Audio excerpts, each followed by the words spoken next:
Welcome to This Explainer. Today, we're diving into an absolutely terrifying cold case that forever changed a simple daily routine that literally all of us share.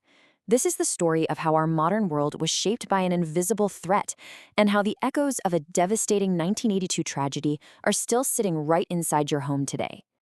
So, think about this for a second. Right now, somewhere in your house, there's a medicine bottle with a thin foil seal right across the mouth of it. You probably break that seal without even thinking about it. We've all done it 1,000 times when we have a headache or a cold, right? But I want to ask you, why is it actually there? Because before a certain point in history, that bottle was literally just a cap, some cotton, and the pills. Anyone could open it, and you'd have absolutely no way of knowing. Well, the answer is honestly chilling. That seal exists because of a killer who was never caught. To figure this all out, we have to travel back to the fall of 1982, when an unidentified person in the Chicago area turned completely ordinary Tylenol bottles into lethal weapons. They manipulated products that people trusted implicitly, left them out for anyone to buy, and then just vanished without a trace. Section 1, 48 Hours of Terror. This tragedy moved with just terrifying speed. It all started on the morning of September 29, 1982. A 12-year-old girl named Mary Kellerman woke up with a scratchy throat. Her parents gave her just a single extra-strength Tylenol capsule. Within hours, she collapsed and died. Later that exact same day, a 27-year-old postal worker named Adam Janis came home feeling unwell, took a Tylenol from his kitchen, and collapsed. But the absolute nightmare scenario? That happened that evening. Adam's family had gathered at his home to grieve his sudden passing. Exhausted and totally stressed out, his brother Stanley and Stanley's wife Teresa reached for the very same bottle of Tylenol sitting right there in Adam's kitchen. Within 48 hours, they were both dead too. 3 family members in one house from one single bottle. A family that had come together to mourn one death ended up burying 3. At this point, doctors were completely baffled.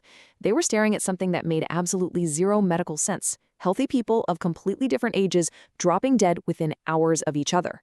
It wasn't a virus, it wasn't a heart condition. They had no idea the deadly answer was sitting right there on kitchen counters all over Chicago. Section 2, the realization. You know what's wild? The crucial break in this medical mystery didn't even come from a detective.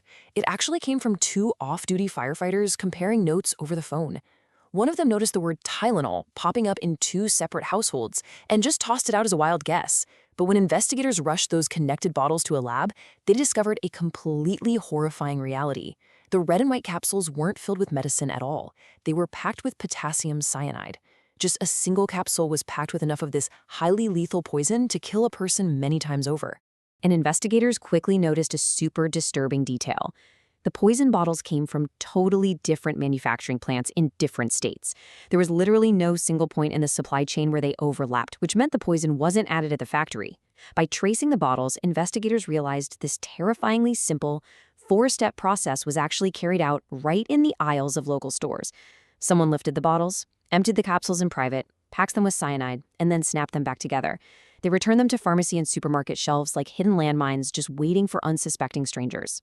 All in all, 7 innocent people died.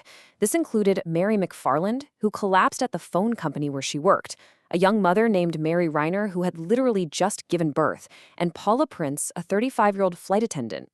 Paula was actually caught on a Walgreens security camera buying the poison bottle. She was possibly in the exact same frame as the killer who planted it. 7 people died before police cars with loudspeakers could finally roll through Chicago neighborhoods, desperately warning a completely panicked city to throw their medicine away. Section 3, the historic recall. So how did Tylenol's manufacturer Johnson & Johnson respond? Well, it became a literal masterclass in crisis management that business schools still study today, facing an impossible choice. They didn't try to downplay the crisis to protect the brand. Instead, they pulled 31 million bottles from shelves nationwide. They took an enormous, immediate financial hit of roughly $100 million just to warn the public and get the product out of circulation. A lot of experts thought the brand was finished forever, but this decision saved lives and completely set a new standard for corporate responsibility. Almost overnight, the fragile, unprotected bottles of the past were just gone. We saw the immediate introduction of glued box flaps, shrink bands around the caps, and of course, that foil seal right across the mouth of the bottle. The pharmaceutical industry rapidly phased out easy-to-open capsules for solid caplets. Plus, within a year, the U.S. government passed new federal laws making product tampering a serious crime. This single event fundamentally overhauled how an entire civilization protects itself. Section 4. Suspects and Dead Ends. So, who actually did this? Well, the investigation generated decades of tips and theories, but it ultimately ended in total frustration. Let's look at the most famous suspect, James Lewis. During the panic, he wrote a letter demanding $1 million to stop the killing. On paper, he looked like the perfect answer. But the reality?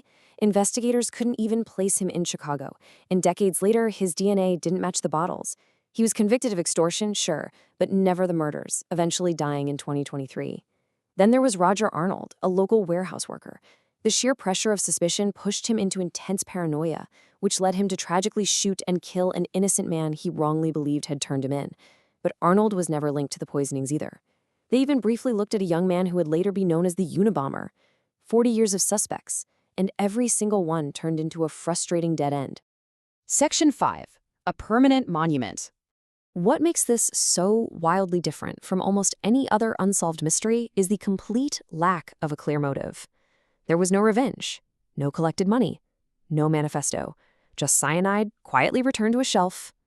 Most killers take something from a handful of lives and then fade into history.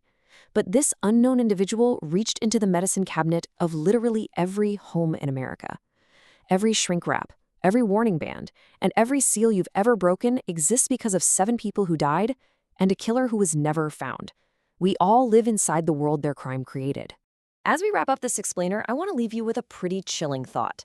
Somewhere out there is a mass murderer who committed an atrocity purely to see if they could. They watched the panic unfold on the evening news, melted back into an ordinary life, and were never caught. So I have to ask you, who created the safety seal you'll break tomorrow? Some doors in history don't hide a name or a body, they hide a total stranger who touched every single life in the country, leaving you to wonder exactly who is responsible for the seal you will inevitably break the next time you're sick. Thank you so much for joining me for this explainer, and I'll catch you next time.